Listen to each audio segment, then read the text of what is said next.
The thought was the Senate would do what the House did last month, overwhelmingly pass a bill to repeal Florida's free kill law. The law has been on the books since 1990 as a way of keeping malpractice insurance premiums from rising and keeping doctors from leaving the state. That's not what's happened on the floor of the Senate today, as West 2's Gail Pascal Brown tells us. Gail.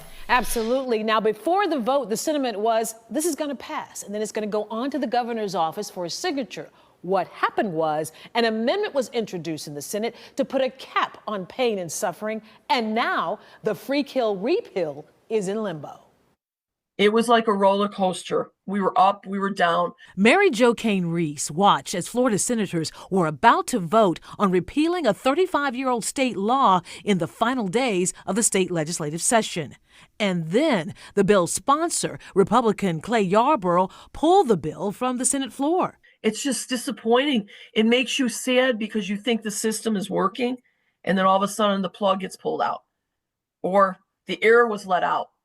And now I'm flying around wondering what's going on here. Yarborough has been fighting to repeal the so-called free kill law, which prevents some family members from suing in cases of medical malpractice that results in patient deaths. Word from Democrats is that Governor Ron DeSantis wanted to put a cap on pain and suffering damages, which was introduced as an amendment but failed. You can't put a price on a human life. Mary Jo Cain-Reese has been fighting to wipe out the law for 5 years now after her father, Thomas Cain, died. She posted billboards and worked to spread the word. He died in 2020, but he had a stroke, and he went to a hospital, and they caused numerous medical negligent items. Following the stroke, Cain spent months in Brevard County hospitals and healthcare facilities and contracted fatal pneumonia.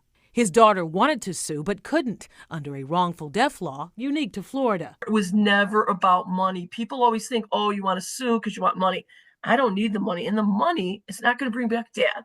Opponents have said increasing exposure will translate to higher health care costs and higher medical malpractice insurance premiums. Do you feel you're going to, though, be victorious at all in this long fight? I do. Eventually we'll get it. I think that we just need to stay the course. The senators that voted against the amendment today need to stay the course and vote no on any additional amendments and see where it goes.